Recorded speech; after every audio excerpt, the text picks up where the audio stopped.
அன்புமணி பின்னாலே 5% மக்கள் கூட இல்லை. ஆனால்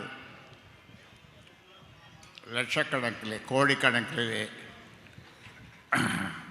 செலவு செய்து கூட்டத்தை கூட்டி ஒரு சொல்லுவாங்க பொம்மாத்த வேலை, அந்த மாதிரி வேலையை செய்துட்ருக்காங்க அவர் பக்கம். ஆனாலும் இந்த தேர்தலில் அவருக்கு இந்த தேர்தல் சரியான பதிலை கொடுக்கும். அந்த வகையில் இந்த தேர்தலில் ஒரு நல்ல கூட்டணி அமைப்பேன். அந்த நல்ல கூட்டணி வெற்றியை தரும். ஏனென்றால் இந்த மக்கள், என் பின்னாலே வந்த மக்கள், 96 ஆண்டு காலமாக உழைத்து இந்த மக்கள் என்னை எப்பொழுதும் கைவிட்டதில்லை, இனிமேலும் கைவிட மாட்டார்கள். அதனாலே உனக்கு யார் இருக்கிறார்கள்? 100க்கு 2 பேர், 3 பேர், 5 பேர் கூட இல்லை உன் பின்னாலே. அதனாலே இதெல்லாம் யாரால் வந்தது? இது போன்று ஒரு தகப்பன் உனக்கு உலகத்திலே யாராவது இருக்கிறானா, கிடைத்திருப்பானா? என்னை போன்ற ஒரு தகப்பன். ஆனால் என்னால் இதற்கு மேலே பேச முடியவில்லை. ஏனென்றால் அப்படி அவருடைய செயல்பாடு.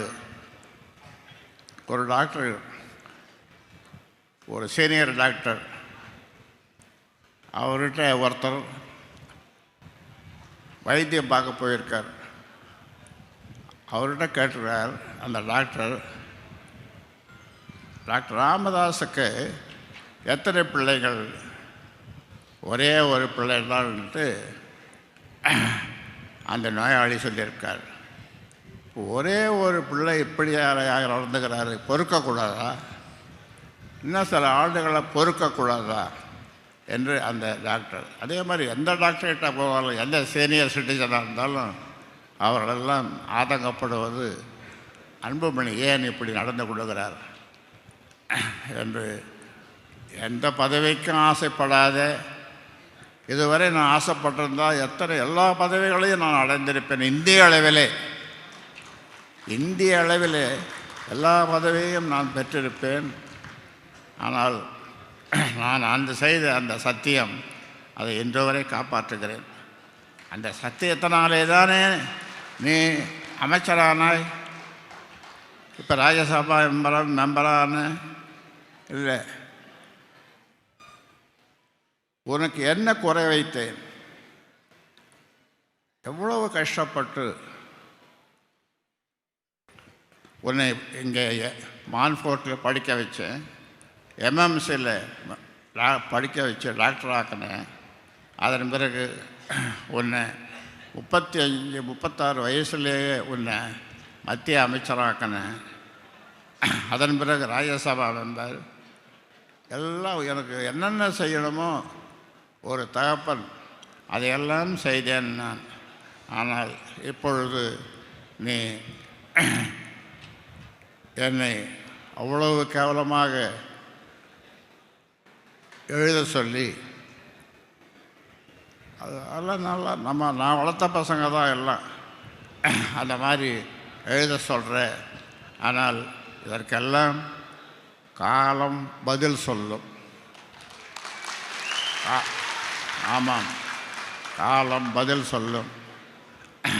அதனாலே நீங்கள் இந்த வருகின்ற தேர்தலிலே மிகப்பெரிய வெற்றியை பெறுவதற்கு நீங்கள் அயராத எல்லோரும் பாடுபட வேண்டும் என்று இந்த நேரத்தில் கேட்டுக்கொள்ளுகின்றேன். நீங்கள் நினைக்கிற மாதிரி ஒரு 5-6 நாளாக, ஒரு 10 நாளாக ஒவ்வொரு மாவட்ட செயலாளரையும் தலைவரையும் கூப்பிட்டு யாரோடு கூட்டணி வைக்கலாம் என்று கருத்தை கேட்டேன். அவர்கள் சொன்ன கருத்துக்களின் அடிப்படையில் நாம், அது மட்டுமல்ல, இன்னும் அதற்கான நேரம் கனியவில்லை. அந்த அவர்கள் சொன்ன கருத்துக்களுடைய அடிப்படையிலே ஒரு மிகப்பெரிய வெற்றி கூட்டணி அமைப்பேன்.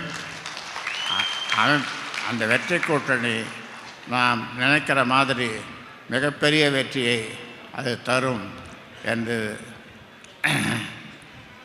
நான் உறுதியாக நம்புகிறேன்.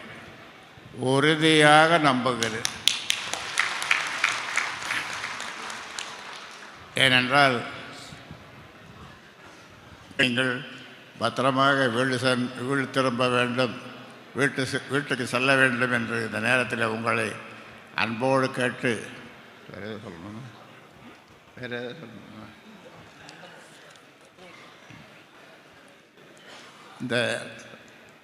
இந்த மண்டபம், இந்த ரத்னவேல் ஜெயக்குமார் திருமண மண்டபம், அவர்களுக்கு இந்த நேரத்தில்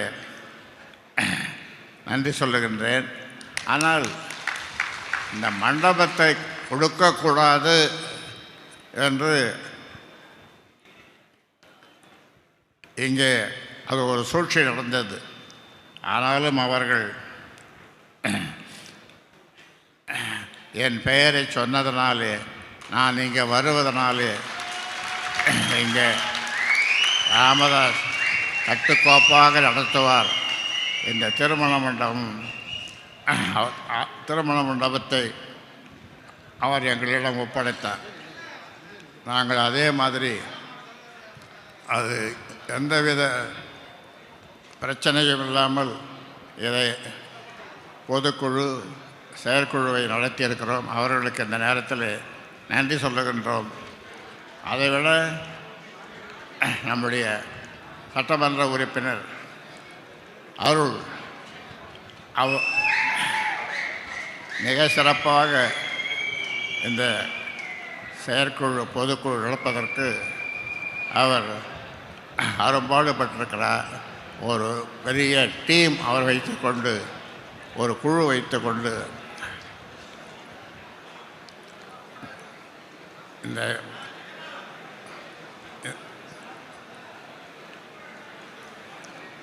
இந்த மிக சிறந்த ஒரு நிர்வாகக்குழு, பொதுக்குழு, செயற்குழு மிக சிறப்பாக நடைபெற அரும்பாடுபட்டு உழைத்த அனைவருக்கும் என்னுடைய வாழ்த்துக்களையும், பத்திரிகை ஊடக நண்பர்களுக்கு என்னுடைய வாழ்த்துக்களை இந்த நேரத்தில் தெரிவித்துக் கொள்கின்றேன். நன்றியையும் தெரிவித்துக் கொள்கின்றேன். ஆமாம், அனைவருக்கும் இன்னும் சில நிமிடங்களிலே உணவு பரிமாறப்படும். ஆமாம், உங்கள் அனைவருக்கும் என்னுடைய புத்தாண்டு வாழ்த்துக்களை இந்த நேரத்தில் தெரிவித்துக் கொள்கின்றேன். நன்றி, வணக்கம்.